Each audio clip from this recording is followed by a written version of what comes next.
What's going on, everybody, and welcome. My name is Chris, aka RoboPack92, and you are watching Shared Screens. Today, we have a brand new show here for you that I forgot to come up with a name for, but that's okay. We're mixing it up. We're doing something a little new. We're going to be talking about the Halloween Mixtape by Magnolia Park. This is something that I've personally been wanting to do for a very long time because I love music and I love talking about music. And Ty knows I've tried to venture once or twice and it kind of went nowhere. And so now that we've rebranded into Shared Screens, Alec was like, "Yo, let's talk about this EP. We're already talking about it together anyway. Let's get a bunch of people Yep. together." And so we have lots of first time guests here. Of course, I'm Chris. We've got Alec here, who y'all know always run the show. Hello. I'm trying to get it there. Directly above me here is my friend Tyler Cherry. Tyler, how are you tonight? I'm doing well. How are you all? Peachy, baby. Doing great. Peachy keen. Nice and smooth. Directly to my right, left, this way is my friend Sam Moore, aka Doobs. If you watch my streams on twitch.tv/RoboPack92, you'll understand what that means. And then from Burnout Brighter, we've got Matt. What's going on, guys? Burnout Briner, I feel like makes pickles, Brian. I think I'm going to change the name of the channel. We are now Burnout Briner, and that's all thanks to Chris, aka RoboPack. So it's all good. What can I say, man? I'm a game changer. Burnout Briner. Absolutely, I got all the names and stuff here for you. Well, I figure we might as well just get right into it. Again, we're talking about Magnolia Park's Halloween Mixtape. I feel like I should start off by saying, if you haven't listened to it, please fix your life. Go listen to it. Then come back. It's excellent. That's why we're here talking about it. But the first thing I want to do is I want to open this pit up, right? And I want to hear your guys' general thoughts. You like that? And that's it. Give me the circle pit, baby. Start spinning it. Matt, give me your top of the line general thoughts on the tape. I think it's really, really solid. There's a couple of those back-to-backs that just don't leave you like you said. I wish we could mosh right now. I wish we could just hop into the pit. There's a couple the track the mixtape overall is really, really strong. I do have a couple issues with it here and there, and I do think that some songs are stronger than others. But as a whole, I think it's fantastic, and I feel like they just keep getting better with every new thing that they put out, and this just makes me more excited for what's coming next. Absolutely. Tyler, what about you, man? Top of the line impressions. I mean, Matt, you kind of said it. I do think that it's really strong. I thought it's really interesting that it opens really strong for me, and then it kind of doesn't end quite as strong for me. But man, the opening into the middle, I'm sure you'll hear about it. My favorite song is in the middle, and so it's kind of it's fun to be like, all right, it's coming up, and then enjoy that, and then enjoy your favorite song. So, same here. Yeah, absolutely. Alec, what about you, man? Yeah, I agree with both Matt and Ty so far. I've loved how it started. I've said this from the very first time I heard it. The 1-2 punch of 2009 and Tonight is just so good. And even the most albums and mixtapes, they have kind of that slow part. This one, it just kills it. I love it. Yeah, it sounds like we're all pretty positive on it. But Sam, top of the line impressions, homie. Yeah, it has. Okay, everyone said good things, so I second all the good things. So I'll be the first to say something maybe a little on the negative end. My Magnolia Park complaint, and Chris is laughing. This should surprise him not. I'm usually the one to. I'm a very positive guy, but I tend to be a little overly critical of some media sometimes. But it has the same problem that all of their work has for me, which is that all of their songs are a little bit interchangeable. The first time I listened to it, I drive about half an hour to work every day, and I put it on about 24 minutes. And when I got to the end, I was like, oh, I didn't realize I was past the third song, because if you're not really paying attention, they do to some extent run together, which kind of all of Magnolia Park's work does so far. Yeah, I could totally understand that, and that's always kind of the toss up though too, is that the band or is that just kind of the genre of pop punk as a whole? Because I think that's a pretty even criticism that can go to a lot of bands, but I mean that doesn't necessarily excuse it or anything. Just to kind of go through my questions. I mean, I think you guys have covered most of my thoughts on it. I think my general first impression, I think this is probably Magnolia Park's strongest work so far. I've For jammed it sure. so many Mhm. times. Yep. I actually kind of like that it all blends together a little bit. It makes it feel like really cohesive and has a neat flow to it. I do have some criticisms and we'll get to that in a few minutes. But overall, I'm very positive on it. And my favorite Magnolia Park song is also present on this tape too. And so that's really rad. And so, in fact, that was the next thing I kind of wanted to talk about anyway. I want to talk about favorite tracks. Alec, why don't you kick us off? All right. Well, when I first listened to it, I really enjoyed what was it? 2009. Mm. But after more listens through it, I gotta say I think it might be Tonight. Might be my favorite song on this. Ooh. Nice. Tonight too is an interesting one because it's the first track on the tape that has a guest vocalist in it, which is Lil Lotus. Which I want to touch on the guest vocals here while we're on it because it's there's two. There's Lil Lotus, and then on the track Back on My Bullshit you have I Am Jake Hill. I'm big fans of both of these guys, and I think that's really significant for this tape, just in that they're not like pop punk artists. They're both kind of what I lovingly like to call like the sad boy rap kind of scene, you know. And it's like if it sounds weird, but if you know, you know if you've heard it. Mhm. There's a really big like YouTube content creator that I highly recommend to anybody that's into this kind of genre and just enjoys like talking about the scene like that. A guy who goes by the name of the Punk Rock MBA, and he's got a point that he makes a lot is how over the last I'd say 5 or 6 years or so, like the emo punk scene has really transitioned from that like traditional like My Chemical Romance, Fall Out Boy sound to more of stuff like Lil Lotus and I Am Jake Hill, Black Bear, like that sort of thing. And it's kind of cool to see that representation here on this, which I think is a little bit more of that traditional pop punk sound. But I do also think that the recent what I'm calling the Travis Barker era is kind of like starting to reverse things back into that traditional punk sound again. If I can real quick rep one thing, if you're like punk rock MBA, Absolutely. that guy sounds cool. Also, He yeah, please feel has free to jump in and give impressions at any well, time. This doesn't have to be a one-to-one. he has a phenomenal. If you're like, man, this guy's interesting, I want to get into him. He has a phenomenal podcast interview with one of the girls from the band Millionaires, which I listened to Millionaires when I was like, I don't know, 13 or whatever. It was one of the early like, I don't know, the precursor to like Krayshawn or like Kesha. Like they did kind of like that style, like rockish, like but hip hop. And he has a really phenomenal interview with her where she talks all about like being on the Warped Tour and kind of what that was like as a woman and like all of like the stuff around all of that. So if you're like, man, that guy sounds interesting, listen to that interview. It's one of the coolest interviews I've heard in a really long time. I listened to it maybe like a month ago. And Punk Rock NBA is awesome. That guy makes awesome stuff. Dude, yeah, super nice guy, really good material. He's got a fantastic podcast, one where he just kind of talks about the scene. He gets like really big name interviews and that sort of thing, and then also has just lots of cool like deep dives into and it's like who are like the modern like big three bands of the emo scene right now, or you know what happened to Christian metalcore or that sort of thing. It's all really neat. That's a fantastic video too. I highly recommend it. But yeah, Matt, dude, I want to hear favorite track and why. For me, I think 10 for 10 is my favorite. Ooh. I love what they do with the song. I love kind of like the slow to the fast that's the song kind of transitions through as it goes. I have the same kind of like we've talked about it a little bit, but like Liar to 2009 to Tonight, the first couple times I listened to it, I was like, man, what a 3-track. But like as we've kind of mentioned, like those 3 songs do run together a little bit, and I think 10 for 10 is just such a clean break into the next half of the album. In a really fundamental way. So for me, I love 10 for 10. I think it has like one of my biggest problems, which we'll get to, but like this song is the one that kind of breaks up something that I have a problem with, and I really care about 10 for 10 a lot. I think it's definitely my favorite. Very cool, very cool, very cool. I like that. I wasn't expecting a 10 for 10 to make it onto Right. the favorites list. Yeah, that's a cool pick. I like that. Tyler, what about you, homie? You weren't expecting 10 for 10?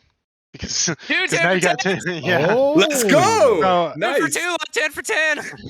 yeah. And I'm surprised you said that, Matt, and I was like, I didn't expect that at all. But 10 for 10 has I would say their best dynamic range. And Chris, you might know this. You guys, others probably don't know this. I love dynamics. If a song has bad dynamics, I plays guitar. almost don't I even feel want like to that should be play. noted. He's Yeah, an actual real musician. Yeah. So 10 for 10, there's that point where they almost have, it's almost a time signature change. It's not, but it's almost that. So I love that kind of stuff. So that's why it's my favorite. It was Liar at first, but then 10 for 10 came on, and I was like, oops, it got bumped. Oops. Oops. Sammy, what about you, homie? Okay, I'm with Ty that originally it was Liar. Liar was my original thought going into this. Liar's a And banger. Liar is my favorite song I hadn't heard before. But Sick of It All is still my favorite Magnolia Park song. It's their most hardcore. It's I love the vocals on it. I love similar to Ty's point. It has some dynamics to it.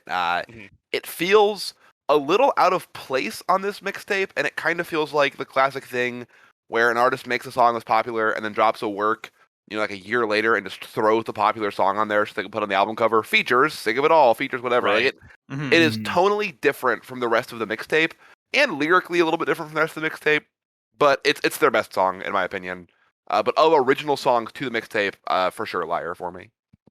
Yeah, and I like that qualification there too. What's interesting is Sick of It All is the oldest song that's on this record as well. It was before like the EP. Like I think there's only 2 like non-original tracks that are on this, which is Sick of It All and then Back of My Bullshit, which Back released like earlier this year, and I think Sick of It All came out the year before.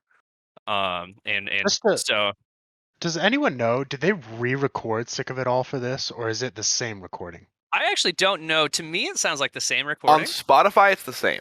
So Spotify does that thing where they'll like combine your listen count now if you drop a single and it's on the album. Yeah, it does have 1.8. They have the same listen count on Spotify, which doesn't mean anything, but that at the very least on Spotify, it's the same now. Because one of the things, and I hope this is the time for it, probably my favorite Magnolia Park song is actually October. I don't know if you guys have listened to that one. Yeah, that's a good one. I love that song. So I was really hoping it'd be on here, and it wasn't. But man, it's fun to go listen to that and then listen to their production quality. It went up 2 notches. Yeah, like it's crazy. So that was just really cool. Which is cool. And so I'm gonna put a pin in the production thing here in a moment because I do have some notes. I do want to just mention my favorite track, which is actually Back on My Bullshit.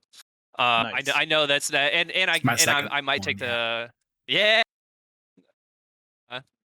I do like the qualification that Sam had though, as far as like an original song, like new to the tape song, which I think would be Liar, which similarly to what Ty said, it is, it's got that cool dynamic range. I like the way that it kind of blends like acoustics and 808s into like the regular pop punk sound, which is something else I'll talk about here. I want the record to show, Chris, that is the worst song on the album, in my opinion.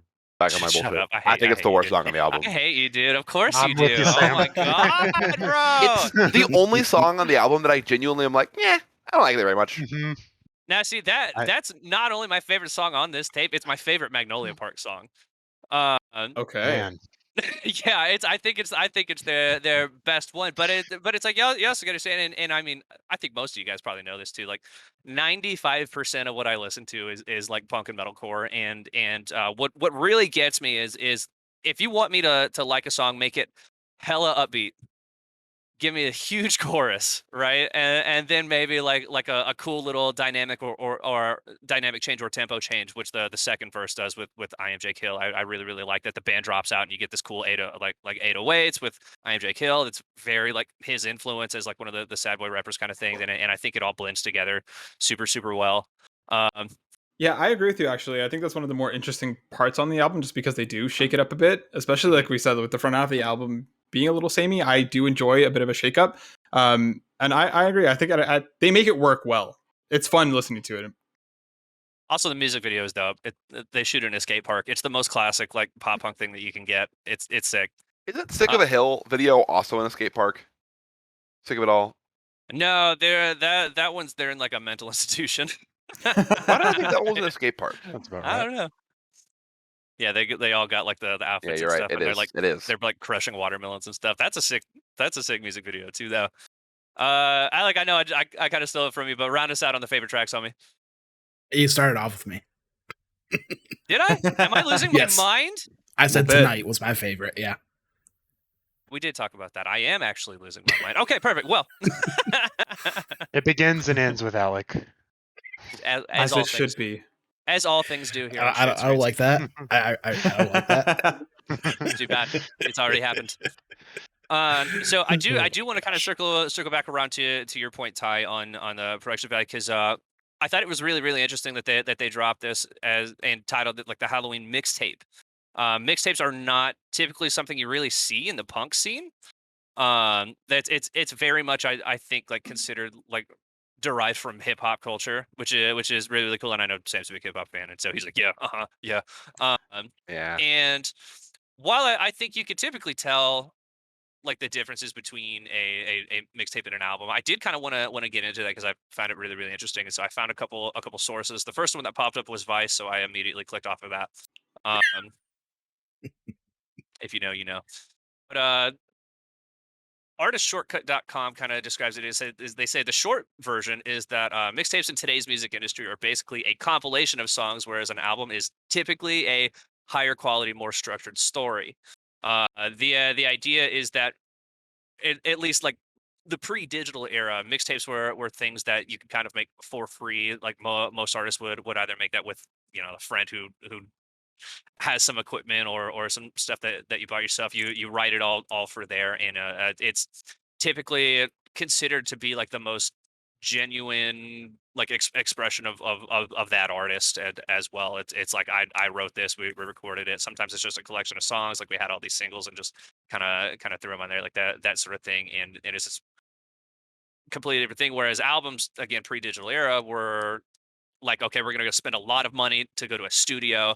We're gonna put out singles to make money and advertise. Like we're gonna tour for this thing. It's just kind of the intention behind what goes into it, which I find interesting. But this one I don't get the vibe that they recorded it like themselves or necessarily like cheaply. Like the production is very good. I think it's one of their best sounding works so far. Um, So, Chris, I think the best example I always give people for this conversation is the Ask her out. difference between Untitled Unmastered and Good Kid, Mad City for Ooh, Kendrick, right? Like Untitled Unmastered is the most mixtapey mixtape. All the time now, rappers in the digital era drop mixtapes that are not mixtapes, right? Like Drake does it all the time. Mac Miller was doing it before he died. Like you drop in an album, but you're calling it a mixtape for lower expectations. But I think that's the clearest example where like Kendrick is like, yeah, Untitled Unmastered. Like I didn't name it, I didn't master it. Like here it is. And like honestly, I think it's his worst work, but it's a mixtape.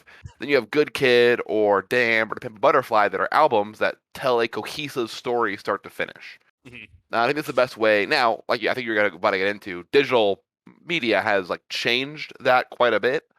But that's to me a good example of a mixtape versus album. yeah. I also think like especially with this one, I mean they had what like if the references that I'm pulling up are proper, I mean they had like Andrew Wade and Andy Karpovic doing the production for it. I mean like Andrew Wade is like pretty big in the scene, right? He's done almost up until recently a lot of like, Data Remembers work, right? So like even the crew that they had behind them are known for Shows. for making albums and stuff. So I think that I think you're right there, Chris. I think this is more of a cheeky name more so than this is actually a mixtape. I think it more falls down to like the kind of the theme and the length of it as well. Because I mean, it's 9 tracks long if I remember correctly. Yes. 9 So tracks. Yeah. It's yeah, only 24 minutes. Yeah, Yeah. I think it's a mixtape in name Spirit. and intention rather Yeah. than necessarily like mixing. But I mean it's I like the example that Sam gives as well, and like to kind of touch on like Drake thing who recently put out I can't remember the Dark Lane demo tapes, right? It was definitely a mixtape, and it was just kind of like a loose collection of singles that he felt like didn't fit onto an album. And then you compare that to Certified Lover Boy, and Dark Lane's way better. Um, but I mean the mixing on Dark Lane is still it's like really high production stuff, and I think that's just kind of the era of streaming and everyone sort of has music for free already. pre-digital mixtapes were usually something that were kind of handed out at shows or to friends as well. I mean, they were called mixtapes because they were usually literally on tapes or burned onto CDs and that sort of thing. They just give them out like, hey, listen to our stuff, you know? Well, I've got And somewhere, probably at my mom's house, I've got a folder of CDs that I got at shows because like Chris and I are similar. I don't know if any of you guys are this way too, but like I was a show fiend growing up. Like every concert, small concerts. There's a venue here in Columbus. It's the basement of Donato's. I've probably been to like 30 shows there. Chris has been there a bunch with me. And there were always artists, like the opening acts would be there like before or after, like passing out CDs. And I kept all of it. I can't find it now, but I have like a folder full of CDs that are all distinctly mixtapes. And that's what I think Well, of when I think mixtape.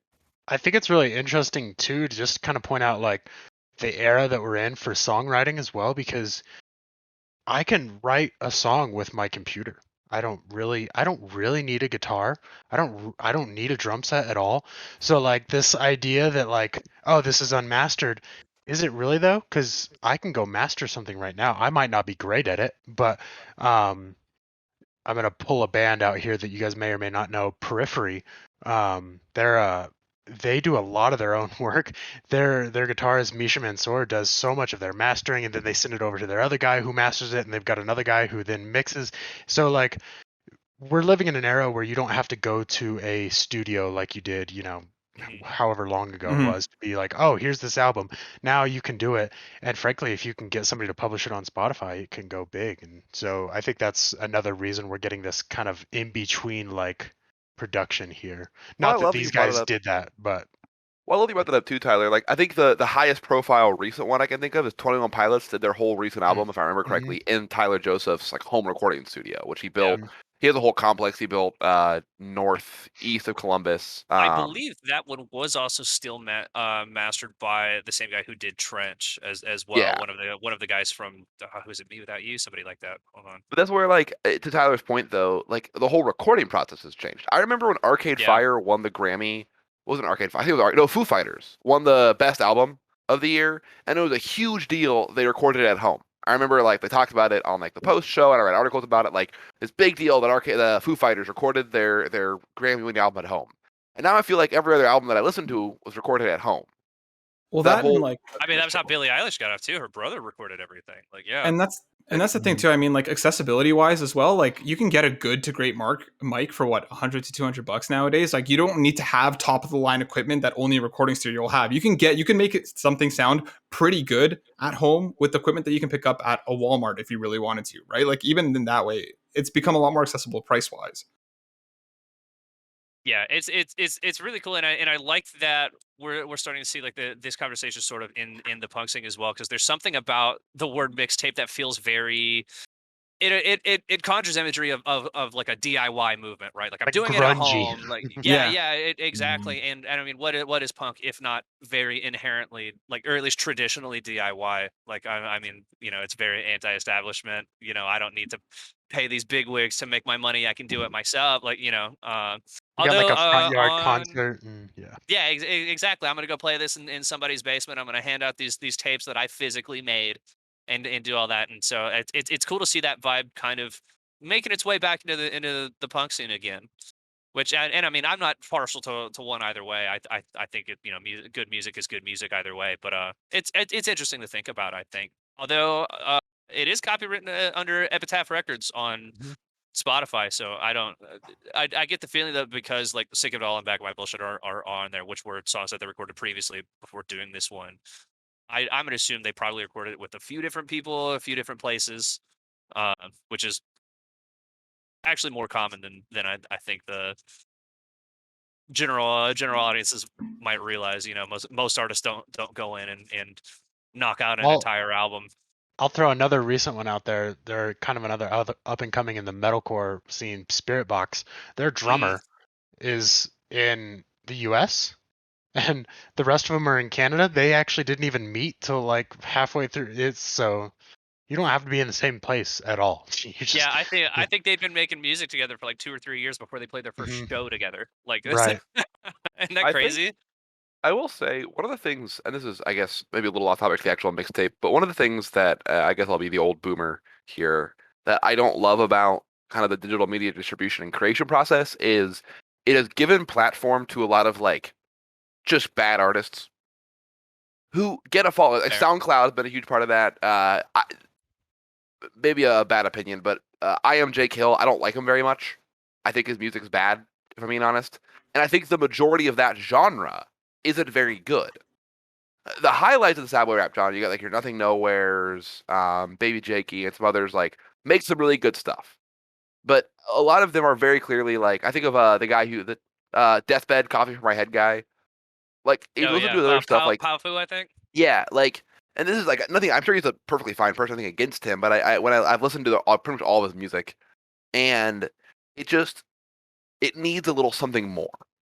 But because you can do it at home, and like why not, right? And I feel like we're missing out on opportunities where artists might have better, but they can make something passable at home, so they make it passable and then throw it out there. I think that all kind of comes down to personal preference, though.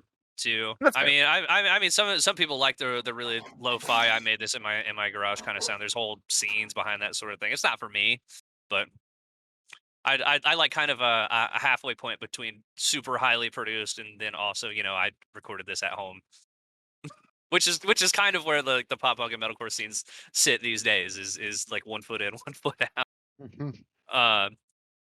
So oh, I'm sorry. Go ahead. Somebody was about to say something. I looked away. All right, maybe I'll just cut that out of the recording. So,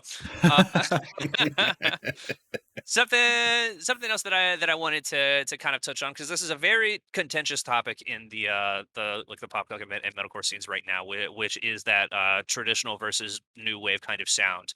Something that's really prevalent throughout the Halloween mixtape is this mix of the classic guitar, bass, drums with electronics and 808s and like drum machines and hi-hats, like all these things. And there's anytime you hear something that has that blend of that, like you looked at the YouTube comments, is like it was really cool until the electronic shit started. Like it's like just go watch any music video from Belmont and look through the comments, and that's like half of them. And first off, why are you here? Who cares?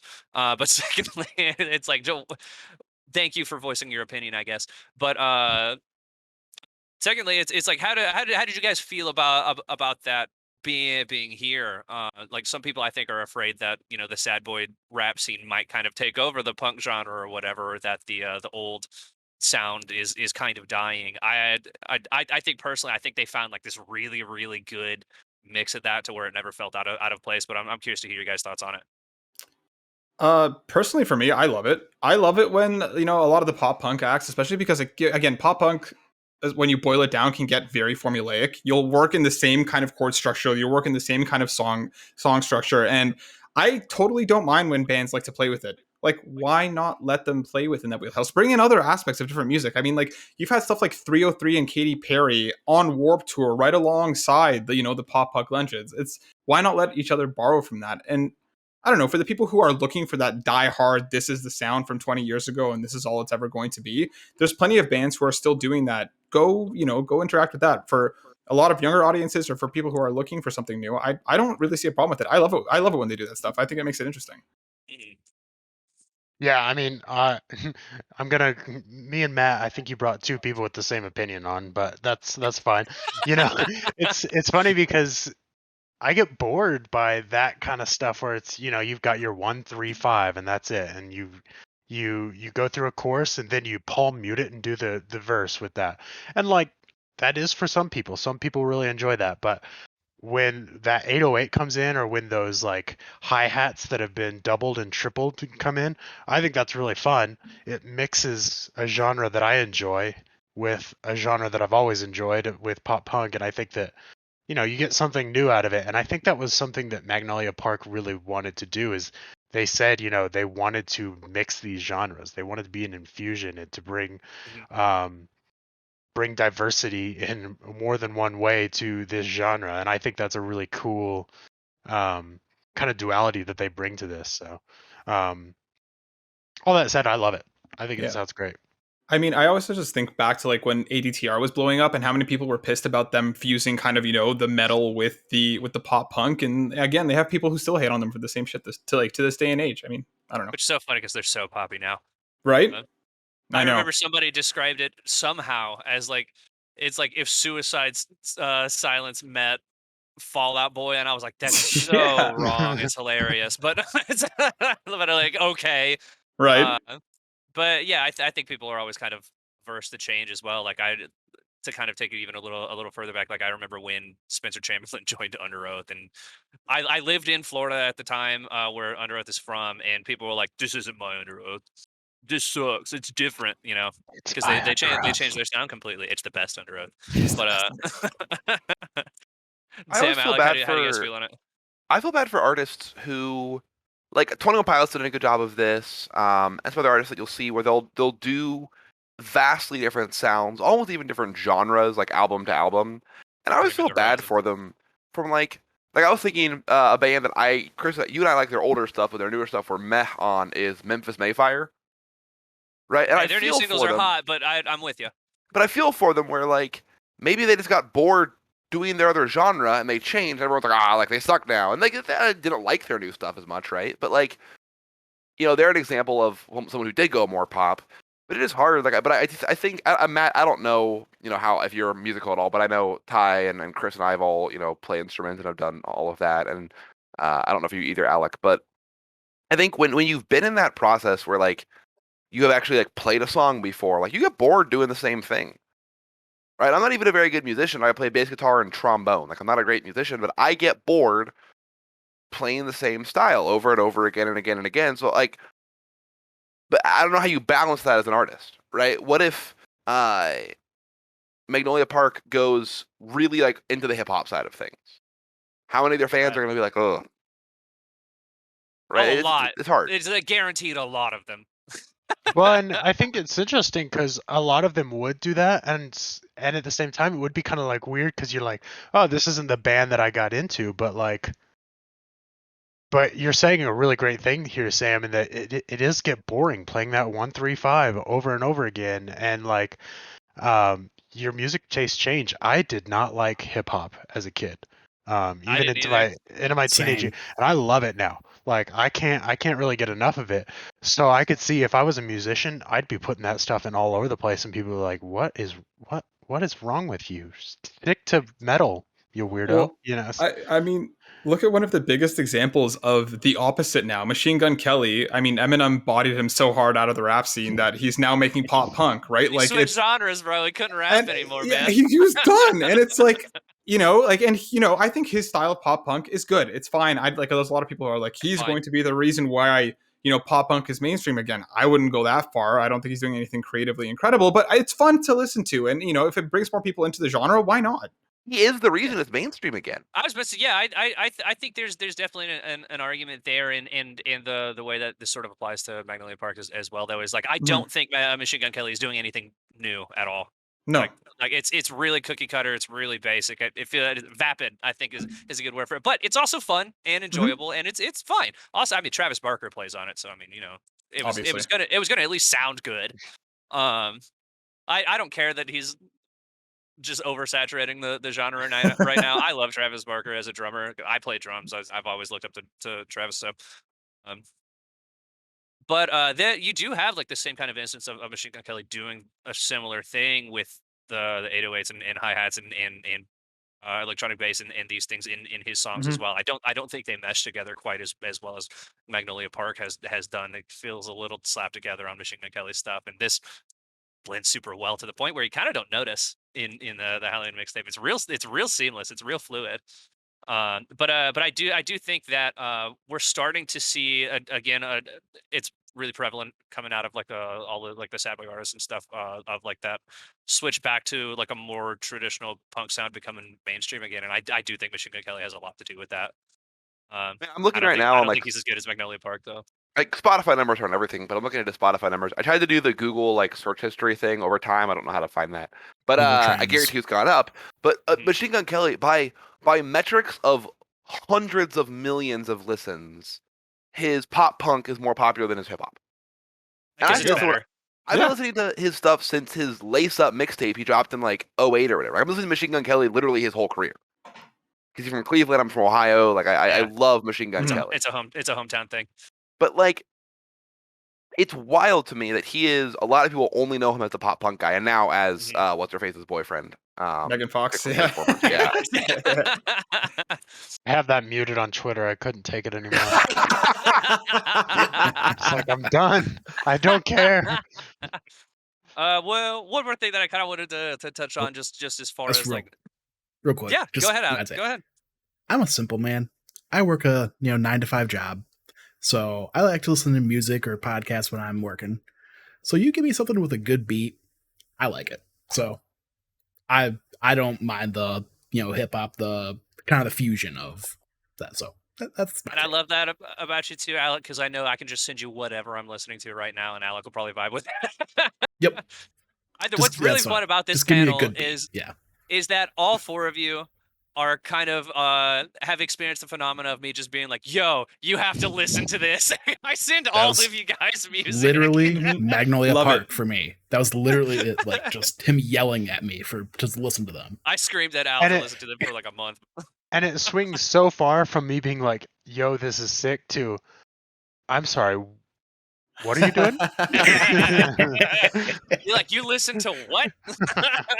Yeah, I don't really have a leg to stand on. I listened to like a lot of Hollywood Undead before, not as much recently, but like, and I feel like they're just kind of like near the bottom of the barrel when you get to some of this stuff. So like, some of his stuff is, even when the rap stuff comes in, it's just. I'm gonna real quick defend Hollywood Undead's first 2 albums are actually all right. Yes. Their first 2 albums have like some genuine, like, okay, their second album gets clowned on, American Tragedy. A few of the songs in American Tragedy go hard. Coming in Hot, Lights Out, Levitate, Bullet, like a few of those songs like genuinely go really hard. Mm-hmm. Now, Yeah. I was a trash kid that listened to them, but they have some bops. They do.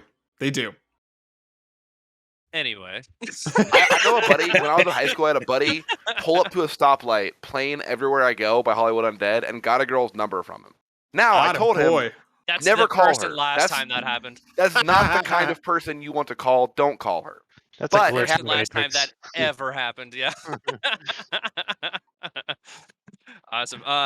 One last kind of note that I wanted to talk on as far as like this like fusion of like, not necessarily like fusion of genres per se, just kind of fusion of genre elements is something that I really like, that the transitions into like drum machines from guitars does, is something that Ty mentioned that he really liked earlier, which is it gives songs some dynamics there too, because it's not just fucking 8-beat drumming, gallop drums, one like audio level, like just loud. It allows things to kind of slow down. It gives you some tempo changes or dynamic changes, and I think helps kind of shake things up a little bit in a genre that can get very, as Tyler loves to call it, you got that 1-3-5 progression over and over again. You got the gallop drums, which admittedly I love. The do cat. I love that. That's my favorite. Put that in a song and I'll like it. But I'll at least like that part. But I think that does help kind of give the mixtape a little bit of variety. I think, though, to finally give some criticism on this, I feel like I've been really positive this whole time, is I do think, though, they kind of do that on almost every track, to where that's where I feel like Sam kind of gets that same thing that he mentioned earlier, where everything kind of sounds a little samey and blends together, and it's like some songs will sound a lot like it's a criticism that I actually have of one of my favorite bands, August Burns Red. There's a couple records where they were like, we're tired of playing metalcore, we're gonna like just infuse some weird shit into it, and they just kind of did it once or twice on one record, and people really vibed with that, and they're like, okay, here's a record where we do that every song, and I'm like, no, please stop. And It's it's too kind of the much. same Magnolia Park, and I know exactly what you're talking about with that August Burns Red. You can kind of feel it coming too. You're like, all right, we've got a chorus here. It sounds like it's about time for a hip hop verse, and there it is.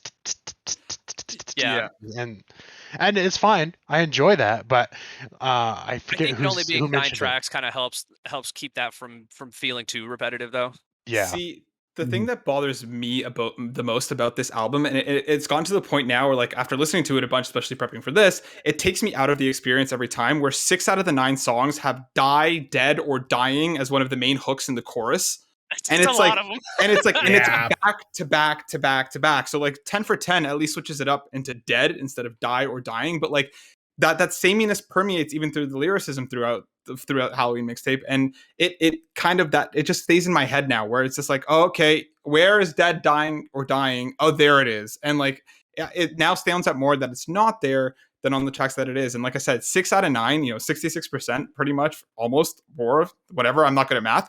Of the album has one of the same like lines of lyric as their hook, and it's that for me is what gets to me about this album. And like I feel like if you listen to the songs individually, it's not noticeable because whatever, but if you're listening to it front to back, it's for me, it's in my face the entire time all the way through. I totally get that. Yeah, I hadn't Yeah, I thought was about kinda- that until now, and I'm like, yeah, you're totally right. Well, I actually so noticed I that would in this. I went through and read the lyrics to all of the songs this afternoon. Because I've listened to it, but I was like, I'm a visual learner, so I just sit down and I listened through it. Definitely not while I was at work. And kind of read along a little bit while listening to it. And one of the things that I noticed was that exact point that I was like, oh, this is the same idea as the last song. Like, I don't And fucking care if I structurally, die or whatever. Like, yeah. It's the same. And that's where like Sick of It All, for instance, like to me still kind of stands out. While it has similar themes, like it very clearly like was written a year before every other song on the track. Mhm.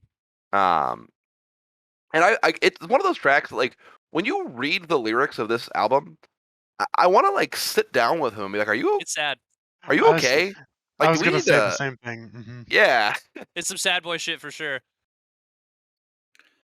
Yeah, I don't really have a problem with the sad boy shit as No, much, not and like at even all. just like yeah, and even just like I don't mind how like a theme kind of running through the songs, but for me, I think you're right on when talking about like they're very similar, even in terms of they're like forget everything, I don't care if I die, or I want to die, or I'm gonna have fun and I'm gonna die, but all of this is kind of revolving around death, but not exploring it any more so than that. And like that's where I could like lyrically the album falls apart for me. I think listening to it is still a ton of fun, but listening to the album front to back multiple times, it really like it kind of gets a little bit.